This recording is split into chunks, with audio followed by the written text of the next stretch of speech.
Welcome to the What Now podcast. I'm your host, Amanda Powers. Follow along as I figure out how to go from feeling lost and at a crossroads in my life to hopefully, eventually, being found. If you have ever felt like you needed a change or pivoting from your current experience is necessary, but you just don't know how, join me. Wanderers are always welcome.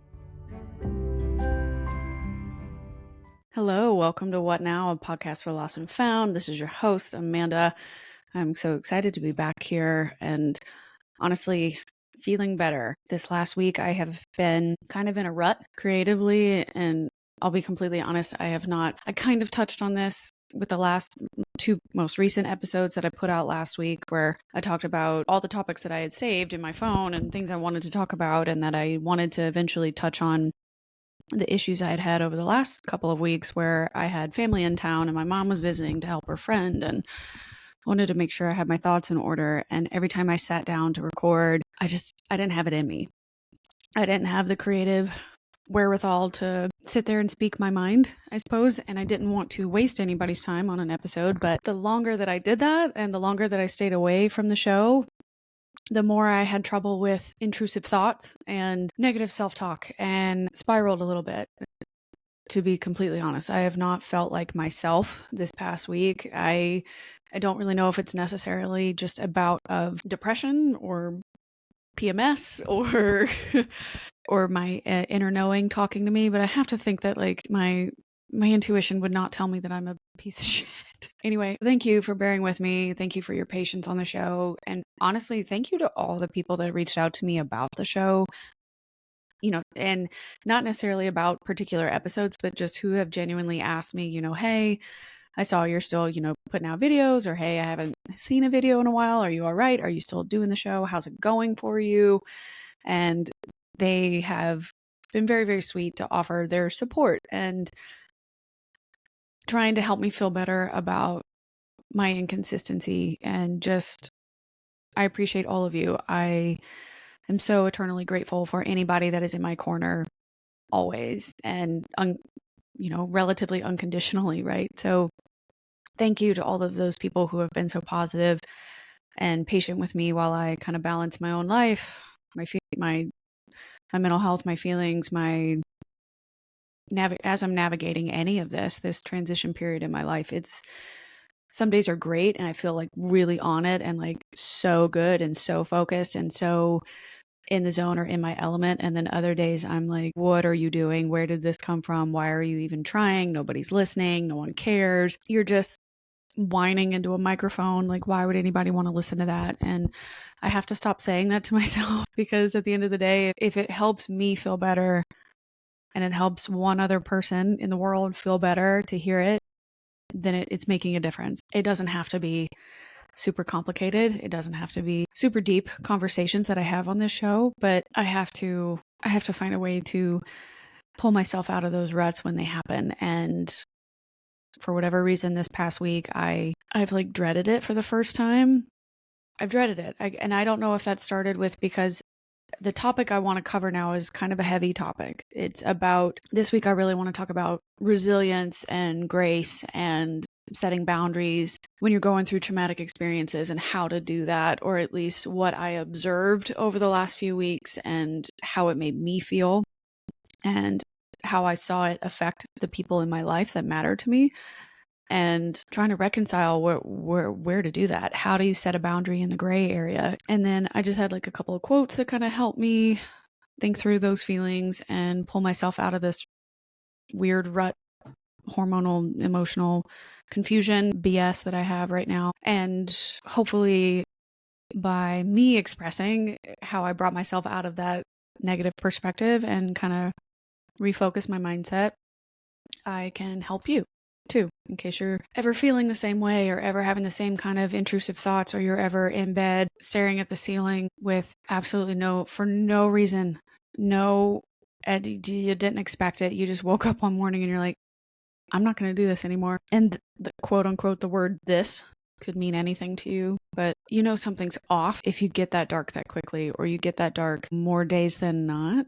And I beg everybody to heed the warnings coming out of your body and see what you can do about it. So that's what we're going to talk about this week on this episode. And honestly, there's not much else going on in my life besides that. Work has been good, a little slower this week, but I think a lot of that's just due to we're recording after Labor Day holiday. So everybody's either still on the holiday because they took this week off, or they are traveling for other work things, or I'm kind of in a holding pattern right now for a lot of the projects that I'm working on. So as the project manager, I have been pivoting a bit more to sales work instead. So not a whole lot going on outside of the podcast, to be honest. And even then, the podcast in and of itself, as I already said, has been struggling because I can't get it together. Anyway, let's do this. So the first thing I really wanted to talk about was redefining the word resilience.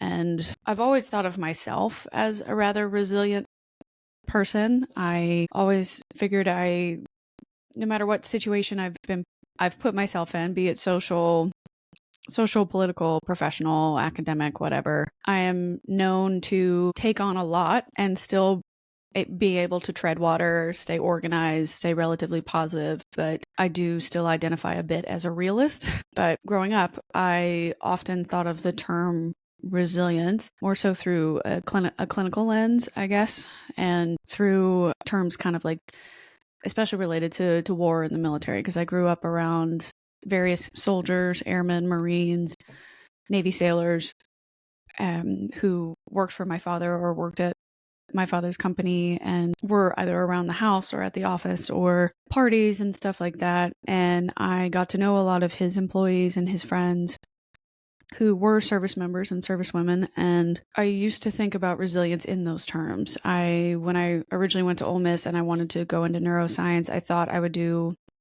clinical psychology and work at a VA hospital and, do research on PTSD and traumatic brain injuries to help give back to the veteran community, because that's what I saw for a good the beginning half of my life. I was surrounded by these people who had committed their lives to their country, who had left their friends and family and, children behind to go serve in Iraq and Afghanistan, some in Kuwait as well. And I saw the toll that it took on them mentally, physically, professionally. And I was honored to intern at the company or visit the company when I was growing up, because I could see these people come back and continue to reintegrate themselves back into their civilian roles and find ways to live a dual life, not duplicitous, or I don't know if that's the right word, but not deceptive, right? Like they weren't pretending to be two different people, but they found a way to live as a citizen and as a soldier and carry the weight of what both of those lives are like when you have to switch from one side to the other, depending on what's going on in the world at the time and depending on what's going on with your units and your squads and where you're assigned and etc. That's what I used to think about. That's what resilience was like. And so to me, mostly that meant like a mental toughness. And so I always thought I was resilient too. I can handle anything. My life's not nowhere near as crazy or chaotic or dangerous as some of their lives. Like, I got this in the bag. I'm gonna go to Ole Miss. I'm just gonna be in the Grove. I'm gonna whatever. I've been very lucky, relatively lucky up to this point. At 18, I haven't suffered from in my head at the time thinking like, oh, I haven't suffered a whole lot of bad experiences. I had from a vast majority of perspectives, a healthy childhood, a loving parents, loving home, healthy, safe home that I could always go to and rely on. So I just assumed I got this in the bag. And, it turns out that the definition of resilience, dictionary definition, is the capacity to withstand or to recover quickly from difficulties, toughness, or secondary, the ability of a substance or an object to spring back into shape, elasticity. And so that's a physical definition. So having a physical capability to be stretched then and come back together when pulled apart and piece yourself back together. And then you have a mental characteristic where you can actually withstand difficult times or events and recover quickly from them. I went through some things at school that I think are some normal, some abnormal, but not unheard of situations. And I think I came out the other side stronger or tougher, or at least figured out how to recover quickly from those particular difficulties. I don't know that I would necessarily say cured or completely resolved those difficulties, but at least being able to recover from the situation and keep moving forward, I've done well.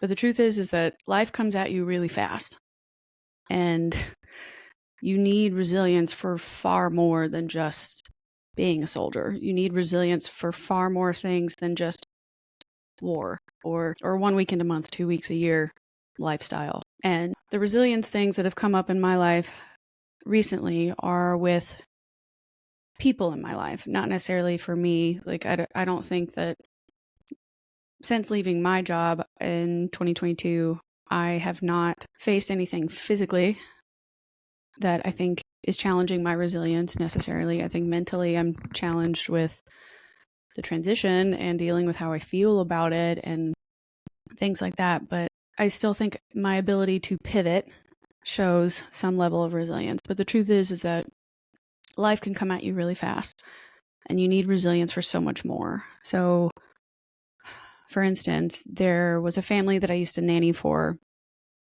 in Nashville during high school. If you listen to the episode with my friend Vidisha, we talked about this particular family. And the last year in 2023, the husband of that family was diagnosed with lung cancer, and he had to have the lung removed, and he had to go through, chemo and the chemotherapy and physical therapy to recover. And luckily, he had his family and support groups and system here in town able to help him and keep his business open for him and his wife, so that way they could still work and still have an income while he was in the hospital and keep things afloat until he could get back on his feet. But he's one of the most fit people I've ever met in my life. Like, does bikes, Amanda, you idiot. Rides bikes, does competitive racing, does hiking and skiing and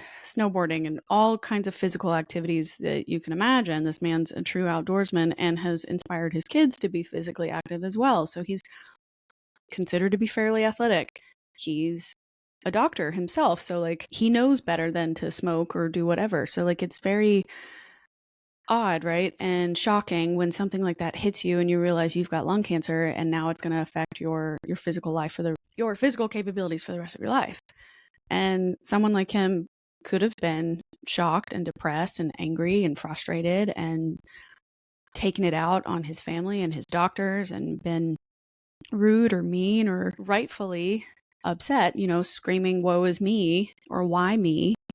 into the ether. But instead, he chose to come out on top with gratitude and grace and patience for his own recovery, and just being thankful that he was even given the results that he was given and given an opportunity to fight it off and fight it back and recover. Not a lot of people get the chance to do that when they get cancer diagnosis. And he's now gone through his own miracle and is doing better. That's one of the examples I've had of resilience lately. And another one is I've had a friend of mine who I met at Ole Miss, and he let me know a few months back that he was finally getting a divorce, and he has a family with 3 kids, and it's been really tough on him. I guess they had trouble for several years and the marriage just wasn't working out, and he and his partner made the final decision to say, this is it. We got to move on and do what's best for us, but also what's best for the kids. And he told me he had finally moved out and he had bought his own place, but he was struggling. He was struggling mentally and emotionally. Everything's just really shitty. Even though it was the right decision to make, it still feels awful because you're living in a state of limbo. You've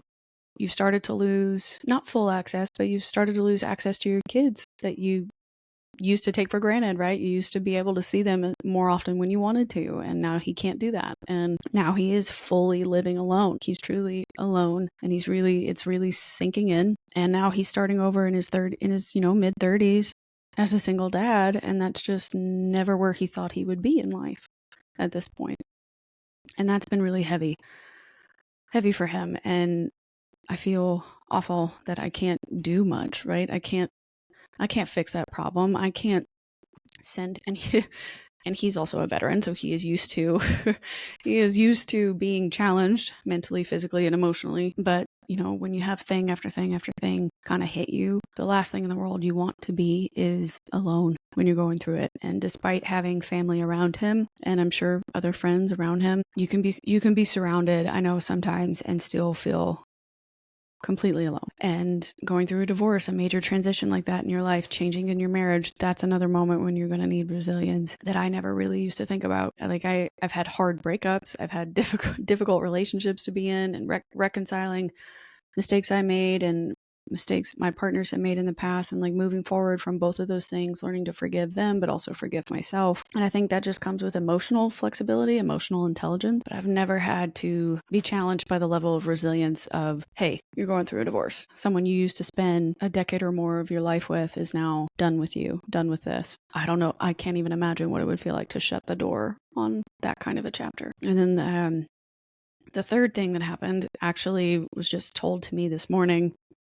A close friend of mine just found out that her boyfriend, who she's recently become very serious with, has testicular cancer.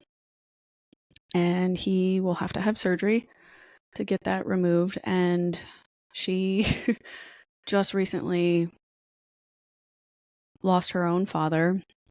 She had her own sister go through a divorce, which was pretty traumatic for the family for various reasons.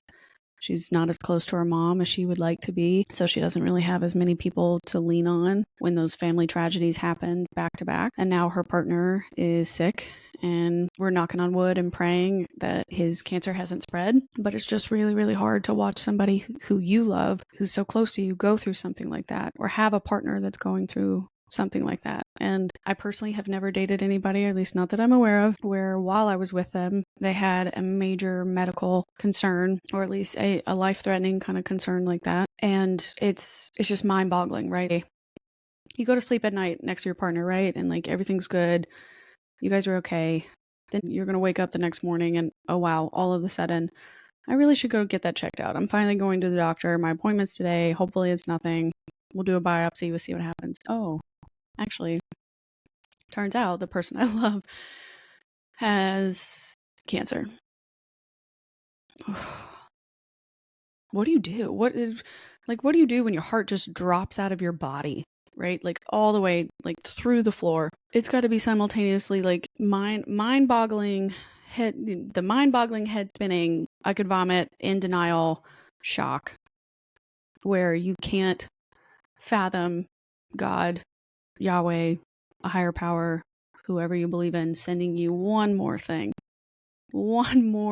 freaking thing to deal with, to manage, to think through, to plan for, to figure out how to take head on. And I won't go further into her story necessarily, because I'm hoping someday she'll be open to coming on the show and sharing her life and sharing her journey through her own career. And I'd love to really deep dive with her about grief. I think she would have a lot of insights, being a social worker and working in hospitals and law enforcement before. She brings a lot of light and sunshine despite working in the darkest places on earth. Her days are spent most of the time helping people live out the worst day of their life. And now, unfortunately, it feels like she woke up and could possibly be living through another day in her life where it feels like the worst day of her life, and of her life instead. I hate that for her. But I know that she's going to come out on top because she is a kind, gracious, strong, and not to sound cliche, but extremely resilient human being, and holds a lot of faith and power in her ability to persevere despite what's going on. And so I admire her very much. But I also have, my heart broken for all of my friends that are dealing with these types of things right now with the prior family I used to work for. Luckily, they're going down a good path with their father in recovery. My friend going through his divorce and needing support now more than ever. And now my other friend dealing with her partner getting really potentially very, very sick and having to deal with that. And that's scary, daunting, unknown, right? Because now until you get the results back, you don't really know what else is going to go on. You don't know how intense his therapy needs to be. You don't know how much time she's going to have to dedicate to yet another hospital. It sucks. It really, really sucks when life is just throwing thing after thing after thing at you. And I don't think there's much you can do other than lean on your resilience, lean on your flexibility, lean on your mental fortitude to just say, all right, everything else that I've done has kind of prepared me. Everything else that I've done is, this is the cards I've been dealt. What do I do now?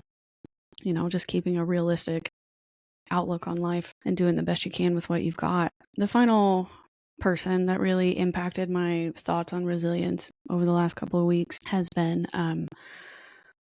my mom and her friend from her hometown. So my mom has a friend who is currently dealing with liver failure. I guess technically liver cirrhosis. I don't know if there's necessarily stages to the level of cirrhosis and degradation that her liver is at right now, but she was diagnosed last fall, and she went to the hospital last fall in 2023. They finally diagnosed her in winter of 2023 so she could start treatment and getting on stabilization medication until they could figure out if she was going to be eligible for a liver transplant. But in order to be eligible for a liver transplant, you have to do a lot of steps. You gotta get clean for a certain amount of time, absolutely no additive substances whatsoever. No nicotine, no marijuana, no drugs, no unapproved pharmaceutical drugs, no alcohol. Of course, you got to clean up your diet because your liver can't process certain toxins or help with vitamins and stuff like that anymore.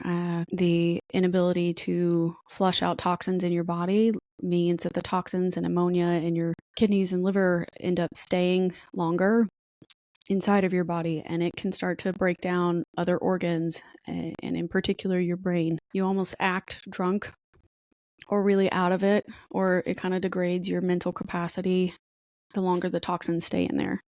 So you get very loopy, and your memory starts to fail you. Your ability to walk and be stable throws you off balance, all these kinds of things. And it's a lot to take on. And she had come into my family's life in the last few years. And when we found out that she was sick, my mom, being the superhero that she is, loves to help her friends when they need her. And I don't know if she ever thought she would be this, because forever ago, she used to tell my brother and I that when we were growing up that she did not actually ever plan to get married. She did not ever plan to have kids. And then she meets, she falls in love with my dad, and she's like, well, I guess maybe I might let him change my mind. So I don't know if she ever truly envisioned herself as a caretaker, but she really is. She's a superstar. And I think that's where I get a lot of my own organization and efficiency skills from, because she's trained as an engineer, but also still very, very loving and a good teacher.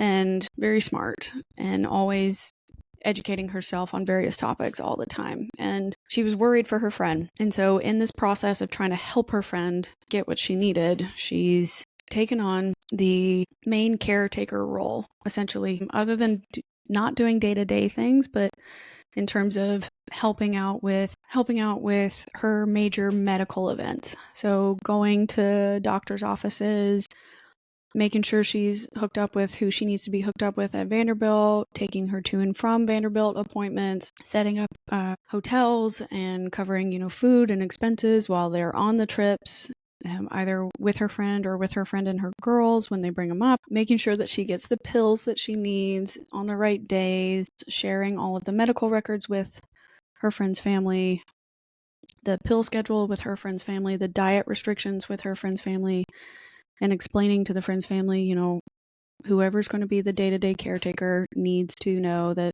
she has to pass this many days in rehab. She has to pass this many days with therapy. She has to pass this many days with being, these tests that are going to come up. So that way she's allowed onto the transplant list.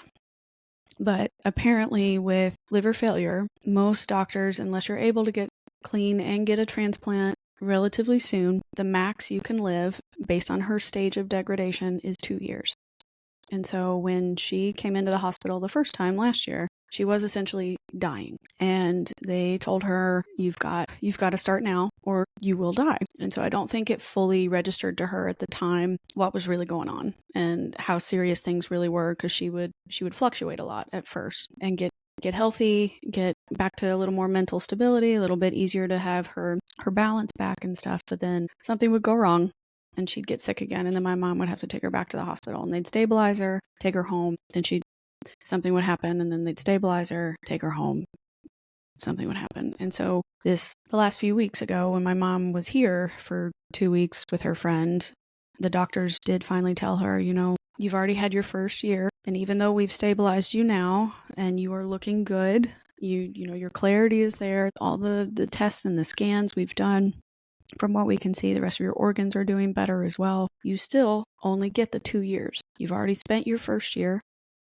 You've almost spent your first year. I guess October would be the beginning. So you've got 1 year left. And unless we can get you on the transplant list and get you a replacement liver within this last year, this is pretty much it. We can keep you stable with the medication, with your diet, with your exercise, but your liver is still failing and we really only estimate 1 more year. And I think it really finally clicked for my mom's friend after she was able to spend the few days in the hospital and get her potassium levels fixed and her toxins flushed out and her medication adjusted to match her new stable level and to get rid of additional medications that should not have been on her list. So I think that she left the hospital in a good place, but there's still a fight left, right? Like you still have to have the wherewithal to maintain that level of health, have the wherewithal and the strength to not be challenged by an environment that's constantly teasing you, constantly testing you, constantly tempting you. Stay in the shit, stay in the mud, stay the exact person they always thought you were going to be, not supporting the potential of who you could become. And I could see with the 2 weeks of my mom being here, she had not brought this friend here before for that long, or at least she had not stayed with me where I could witness it happening for that long. The last few times I think had maybe been 3-4 days max, really. So this was a rather intense trip. And the reason I'm throwing this into the resilience part is because this was one of the first times where I could actually watch it take a toll on my mom too. And that was scary for me and worrisome because I know what my mom is like. And I know that she would do anything in her power to help the people that she loves and to take care of the people that are closest to her. And I don't think I've ever seen Leslie Powers half-ass anything in her life ever. She barely asks for help. And if she does ask for help, it's only because she actually trusts you to do a good job, because otherwise she just wouldn't ask you for the help to begin with, because she has half a mind of, why would you ask somebody else to do it when you can do it better yourself? That's kind of what we grew up with. And it's not my place, right? This isn't my challenge. I haven't taken this on. This is not my thing. This is my mom's choice. This is her friend. This is her life that she wants to live. And I do think my mom has a great calling as a caretaker. And it gave me a lot of insight into what a future might be like and what might be expected of me if something were to ever happen to my parents like this, if they were ever to lose their health and have organ failure or go down a path where they needed around-the-clock care like this, and the type of conversations and plans I would need to have in place to talk to doctors, to engage insurance, and friggin' broker what's covered and not covered with these companies. What kind of direction my life would need to go in if this ever happened to us. And it's kind of a scary thing. And so I worried about that for her because she has taken on a lot. And I'm not sure that her friend's family fully understands what needs to happen in order to take care of her as well. And with my mom doing a lot of the work, I don't think they see it. They do acknowledge Leslie as one of the most stable people, rational people, kind people in their lives. And my mom's friend has expressed her gratitude over and over again. So I know that the friend is not being disrespectful, especially not intentionally by any means. She expresses her gratitude to me as well, and I'm not even doing anything. Like I drop things off at the hospital, or I, have them stay at my house when they need to. I bring them food whenever they need it. But my mom is the one that's the powerhouse. She's the one that's taking this on and making sure that her friend gets what she needs in order to, quite honestly, survive. And it gave me 2 different examples of resilience and how to redefine resilience in the face of certain traumas and how to continue to give grace, because I could watch my mom give grace to this friend, like, all right, she's not, when things are rough or when she's talkative or when she's emotional, like it's because of XYZ medication that she's on, or it's because of XYZ toxin that hasn't left her body yet, or it's because of XYZ problem at home that's upsetting her while we're all the way over here in Nashville. And for the resilience part, I could see my mom's friend learning what that means, doing everything in her power to get as clean as she possibly can and stay that way, to learn more about what the doctors are telling her and actually implement that into a major lifestyle change, accepting her fate, that if this doesn't go well, I'm done in a year. I've got 1 year left. I need to really think about what I want to do with it and how I want to spend it, if that ends up being my truth. We hope it's not.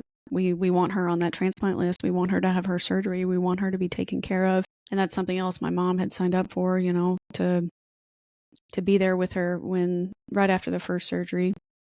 I think it would just be one surgery, but to be there with her for the first few weeks after that surgery, making sure she goes in for her tests 3 times a week to monitor the liver and make sure everything's okay. And that's a huge undertaking. But I worry, it worried me a lot during the 2 weeks, because I could see the stress that it put my mother under, the stress it put her friend under, and my mom simultaneously trying to be a gentle but firm caretaker, a responsible friend and caretaker, to make sure she was keeping track of all the medications and all the doctors that were coming in, but also setting boundaries too, to protect my mom's own mental health and space, my father's mental health and space, and his wishes, because he wants obviously both people to be taken care of, but his priority is always going to be my mom. Because I don't want them to be taken advantage of, and I don't want their generosity and their grace to be dismissed. And it's hard. It's hard to watch your parents go through something like that, and it's hard to watch their friend who they care about to be so sick, and for them to be so worried. And those 2 weeks were weird for me, because it brings up old wounds. Not necessarily like anything that I felt the need to discuss with them, but I could see the stress coming out. And when the stress comes out, I'm used to it being lashed out. And I'm used to it being directed into the ether, but having personal stabs sometimes in it. And I know in that moment that, like, I can rationalize, all right, don't react. This isn't actually about you. This is not about anything you've actually done or said. This is her being upset. This is her being worried. This is her being scared. This is her not being able to do what she needs to do, not being able to rest. Things take a toll on you when you take on the primary care of a loved one. And I had to accept the situation for what it is and just kind of observe and support when I could. But it was a heavy 2 weeks. It was a heavy 2 weeks to kind of have an outsider's perspective on what my mom is dealing with and what her friend is dealing with, and the true gravity of the situation, that within the next year, her friend could live or die. And other than having elderly family members pass away, I don't remember any of my parents' direct friends passing, or if they did when we were younger, it's not a core memory. She did have a very good friend named Betty when we were growing up, and Betty used to babysit me and I think maybe a handful of times my brother, but her friend Betty had died of pancreatic cancer. So it was a sudden and very painful, tragic situation. But that's the only person I really remember my mom losing. And so I can't even imagine if this is how she's reacting to her current friend. I worry for her. I worry for her being sad and stressed and frustrated with the situation and the lack of responsibility being taken by the people that probably should be taking it but are not. But I also saw the level of gratitude and grace that she was giving, and how she would tell my father and I and her own sisters, like, hey, I'm very grateful for all of you, and knowing that if something ever did happen to me, you would be right there. You would not abandon me the way that I've witnessed my friend be abandoned. And it's just heartbreaking. And so it gave me a new perspective on what it actually means to be resilient in these moments, and how do you navigate boundaries when you want to care for someone, but you also don't want to be taken advantage of, and you don't want to be mentally, emotionally, physically exhausted, saying things you don't mean, letting the stress of caretaking take its toll on you. It was a lot. But one thing that her friend did say over the 2 weeks that I thought was really, really poignant, she was very determined to do as much as possible by herself. She wanted to have the physical independence to, change, do her own shower, go to the bathroom, etc. And so my mom respected that as often as she could, right? And there's one moment we were at dinner and her friend needed to go to the bathroom. And so we pointed her to the hallway she needed to go to, and she got up and left.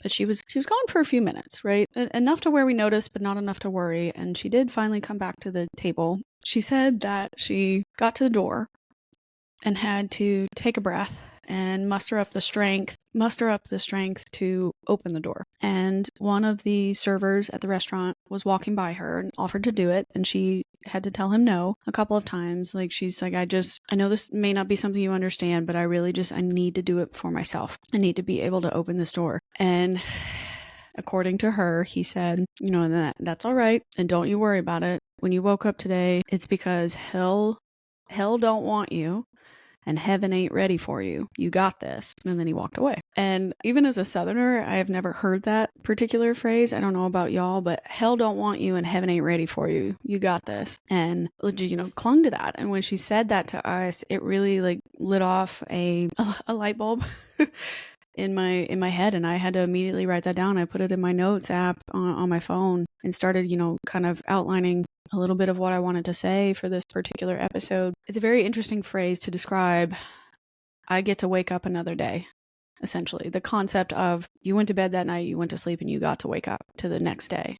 You went to bed yesterday, you got to wake up to tomorrow. And I kind of kept thinking through that the whole 2 weeks that they were here. Hell don't want you and heaven ain't ready for you. You got this. And I thought it was a good phrase, especially for her when she's waking up every single day with her health in jeopardy, but she does still get to continue to wake up. As of right now, every single day, for the last year, despite how damaged her body is and how wrecked her organs are and may feel, right now she is waking up every single day because hell doesn't want her and heaven ain't ready for her yet. So she still has a purpose to serve on this earth. She still has something worth living out, according to the Christian higher power in that sense. And so I hope that my mom's friend continues to cling to that particular phrase, and I hope that she remembers that moment when the gentleman told her that, because sometimes that's really all you need when you can't cling to anything else in your environment, or you don't have the support system that you ideally should have or need in that moment. Sometimes you meet a complete stranger and they change your perspective. They make that light bulb go off. They say that one thing that kind of triggers you wakes you back up into the moment you're supposed to be absorbing. And you're like, that's right. I'm here today. I'm doing this right now because hell doesn't want me and heaven ain't ready for me. So I still got to finish this life. And I loved that. And I hope that she's holding on to that, and that she's having better days right now, and that she's able to take care of herself and get to a good place, and hopefully officially get granted access to the transplant list and be on the wait list for a liver that she can get at Vanderbilt. After they left, I kind of had to think through a lot of my own feelings about that, and resilience and grace, and watching my mom figure out how to reset boundaries with this friend and this friend's family. And I, was watching the group chats kind of just get talked about, and, here's the updates, here's what's going on, here's the things we're doing, here's where we have to pivot and change our plans. These schedules are going to rotate so that way we can get to these doctor's appointments and stuff. And I was proud of my mom for watching her just keep it moving, staying on top of it, letting her feelings kind of ebb and flow. Whether or not she reconciled with them, I have no idea. Whether or not she's made any other plans or had serious conversations with this woman's family, I don't know. I interviewed a mindfulness and motivational coach and speaker, writer, creator, Eddie Pinero, earlier this year, way back in February of 2020. Yeah, 2024. Yep. What time is it? I have no idea. But we interviewed Eddie Pinero a long time ago. I will add his link to his episode, so you can go back and listen to that. But he posted a quote that I thought was fitting for the topic of resilience this week, and it reminded me a lot of my mom and what I was watching her do, and it made me so proud of her. And his quote goes, "Our lives are not shaped by the plans that we make. Our lives are shaped by the ability to adapt and push forward when those plans fall through." And my parents have been living that out since the pandemic. You know, my dad getting really, really dangerously ill, his own near-death experience back in August of 2020. My mom having to change jobs and work to cover the family and expenses and needs for that. Them deciding they have to move to Kingsport because they have to take care of the grandparents from now on, and saying they'll stay for 6 months and it turns into 3 years, and they just continue to do that.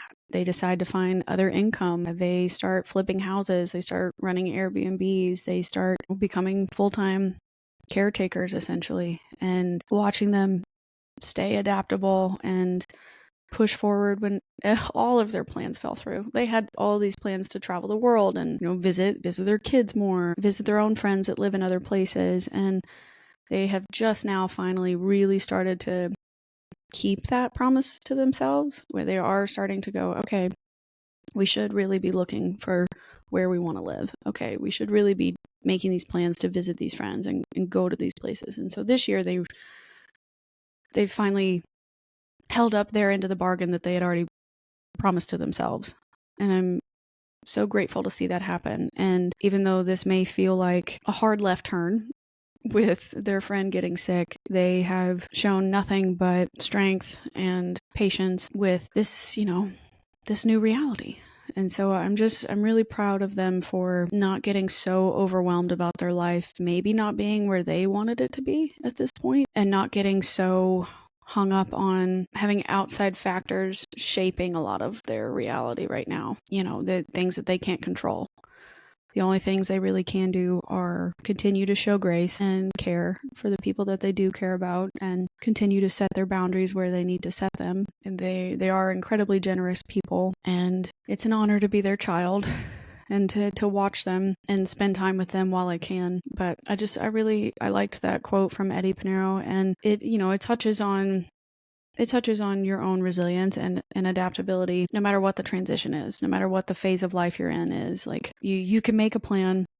You don't know if that full plan is actually going to work out. Like, look at me. I thought I had a whole plan. I had a 10-year career of a plan, and that crumbled before me in a very upsetting way. But I'm adapting. I'm pushing forward. I'm trying to take my life in a different direction when my plans have fallen through. I might hate it. I might not like what I'm doing and feeling all the time, especially lately because, ever since my mom and her friend visited and they left, I've really been in a creative rut.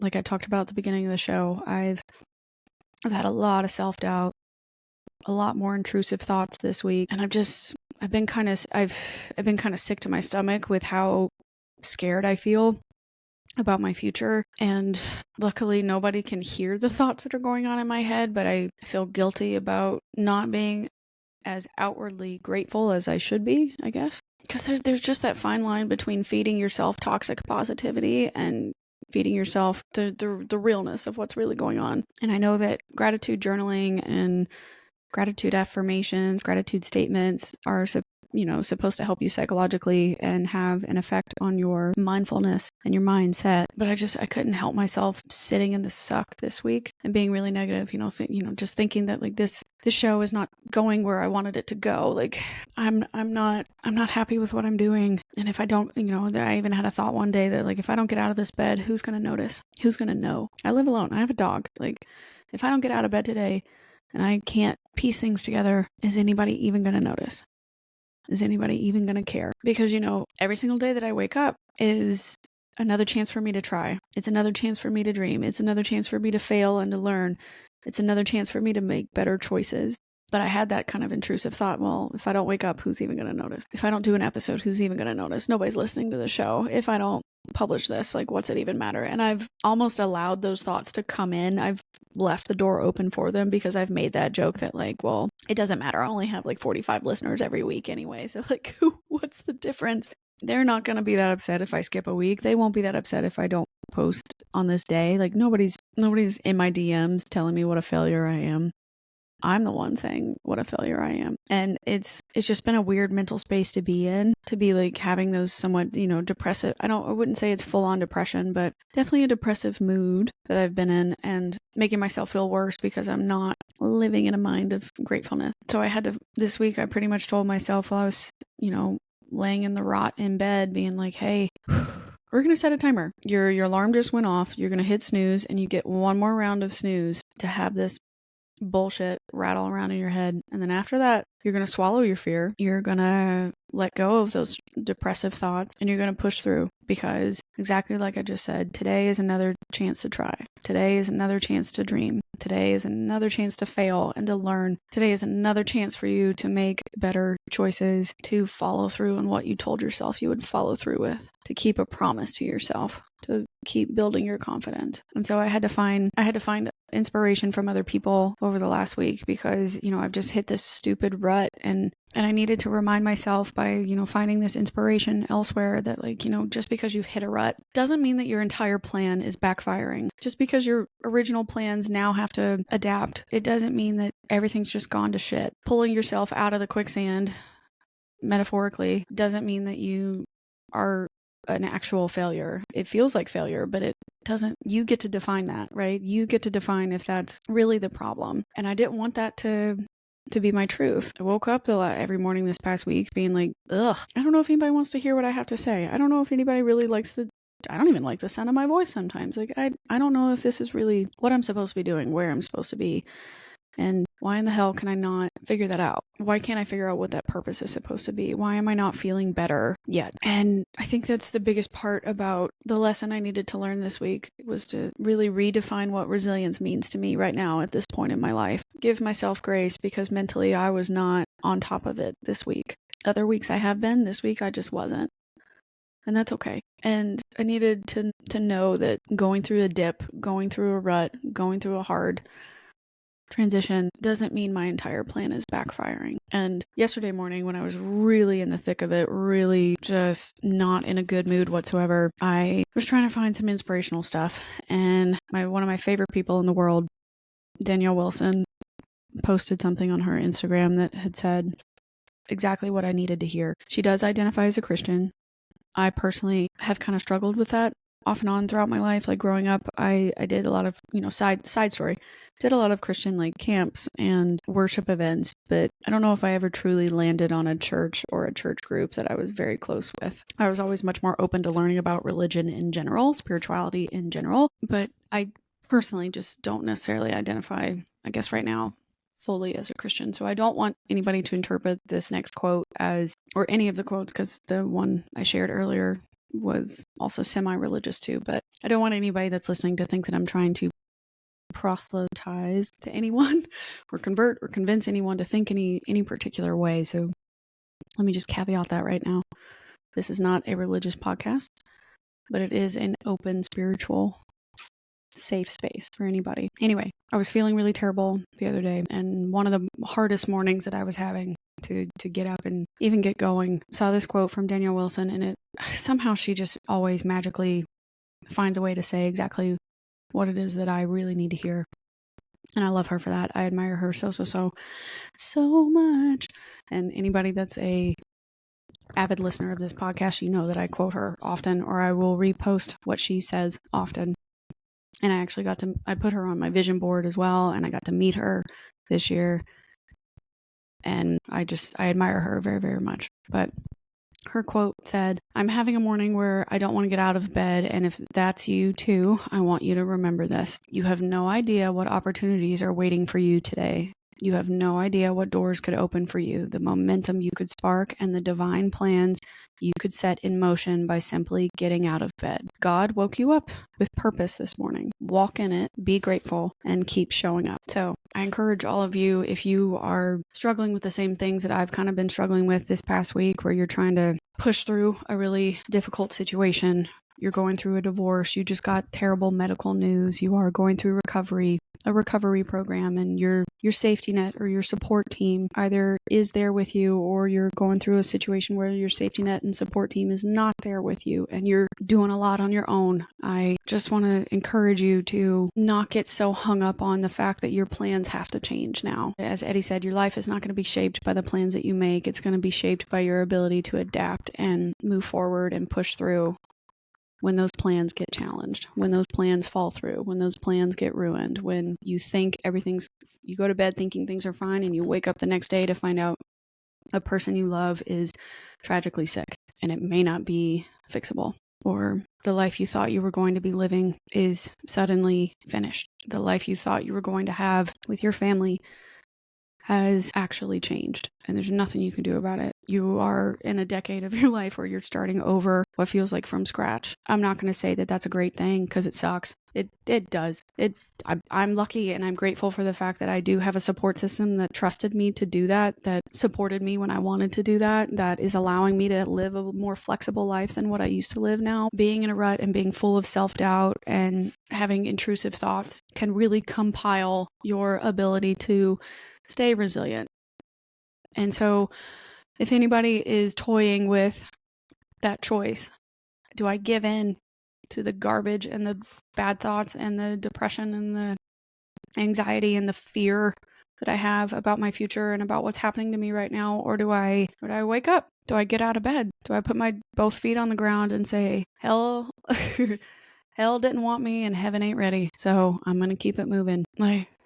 I hope you wake up and say, guess what? Today is another chance for me to try. Today is another chance for me to dream. Today is another chance for me to fail and to learn. Today is another chance for me to make better choices. And I hope that you choose yourself. I hope you pick yourself back up when you fall down. I hope that you don't let whatever bad energy is going on ruin your entire destiny, your entire path. Don't do it. Don't give in to that. And if you've been handed a really nasty deck of cards, I hope you do everything in your power to handle it the way that's best for your life and your choices, and you do everything in your power to live out your life in the best way possible given that deck of cards. Because I don't know. I don't know if you actually ever have the ability to change hands. Worth a shot to try, right? But that's all I've got for you this week. I love you and I mean it. I'm so grateful for every single one of you for being here. Thank you for supporting the show. Thank you for supporting me. Thank you for all your kind and thoughtful messages, and for people who are trying to motivate me inside and outside of the studio. It's a really weird place to be right now in my life, but I'm extremely grateful for any of you that have stood by my side and who have been so kind and gracious and let me bend your ear for all of this all the time. But don't forget to like, subscribe, leave a review, share the episode with a friend. Anybody you think that could benefit from the show, please send this to them. It means the world to me to see you repost episodes and your comments and your feedback. So please, please, please, if you're listening right now, just go to Apple, leave a written comment. If you're on Spotify, you can directly comment on each episode too. But leave the 5 stars, share with your friends and family. Word of mouth is really how this grows. So if you share it with others, I would be eternally grateful. And I would always love your feedback. You can DM me at Podcast for the Loss on Instagram and TikTok. You can find me also on email, askwhatnowpodcast@gmail.com. And until next time, remember, wanderers are always welcome.